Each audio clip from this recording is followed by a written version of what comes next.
Technology के इस दौर में रिवायती चीज़ें कुछ नापेद सी हो गई हैं। कुछ लोग ऐसे भी हैं जो रिवायती चीज़ों को दोबारा ज़िंदा करने की कोशिशें करते हैं। ऐसी एक कोशिश के बारे में आइए आपको आज बताते हैं।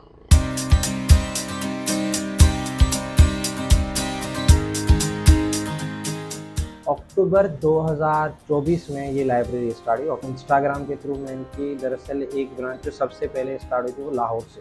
तो लाहौर की ब्रांच को मैं फॉलो करता था, तो मैंने देखा कराची में ये, तो तब से मैं इनके साथ मतलब यहाँ पे आता रहता था। पहले मैं एज ए स्टूडेंट यहाँ पे बैठता था, मैंने एज ए वॉलंटियर इनके साथ ज्वाइन किया। स्टूडेंट होते हैं या ऐसा कोई बंदा जो थोड़े बहुत देता है, जो एज एन एम्बेसडर हम उनको कहते हैं, वो एज हमें डोनेशन देते हैं, उससे हम इस लाइब्रेरी के सारे खर्चे। तो किताबघर बेसिकली लाहौर से स्टार्ट हुआ, वहाँ पे 3-4 साल इन्होंने अच्छे तरीके से रन किया। जब इन्होंने देखा अब हम ग्रो कर सकते हैं, सो दे केम इन कराची एंड स्टार्टेड लाइब्रेरी। आजकल पाकिस्तान में खत्म हो गई है, ऐसा कोई भी किताबघर या ऐसी कोई भी मकतब नहीं है जहाँ पे बंदा जाके पढ़ सके, सुकून से बैठ सके। हम as a membership card issue करेंगे।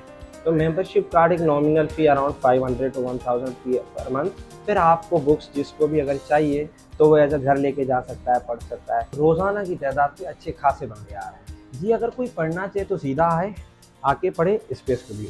नॉर्मल भी शाम के 4-5 बजे भी अच्छे लोग आ जाते हैं, फिर आपको 8 बजे तक बैठे होते हैं पढ़ने के लिए। ज़्यादातर आपको देखना है तो सैटरडे, संडेज, फ्राइडेज, उसके दिनों पे भी अच्छे खासे लोग आते हैं। हमारे पास अच्छा वाईफाई लगा हुआ है फ्री ऑफ कॉस्ट, जितना इनको इस्तेमाल करना है वो। और इसके अलावा हमारे पास एक पीसी भी रखा हुआ है। किसी को पीसी यूज़ करना है या फिर अपने किसी काम के लिए, पढ़ने के लिए, एडोब एडिटिंग के लिए, किसी के लिए, तो हम उनको वो भी प्रोवाइड करते हैं। तो हम जितनी हमारे जो मतलब एक तरीके से लिमिटेड रिसोर्सेज में हम जितना कर पा रहे हो उतना कर रहे हैं। हमें डिजिटल भी जाना पड़ेगा, हमें ज़्यादा अपॉर्चुनिटीज़ भी देखनी पड़ेगी। किस तरीके से बंदे वापसी, जो हमने किताब पढ़ना छोड़ दी है या वापसी हम किताबों से दूर हो गए, तो वापसी आ जाए।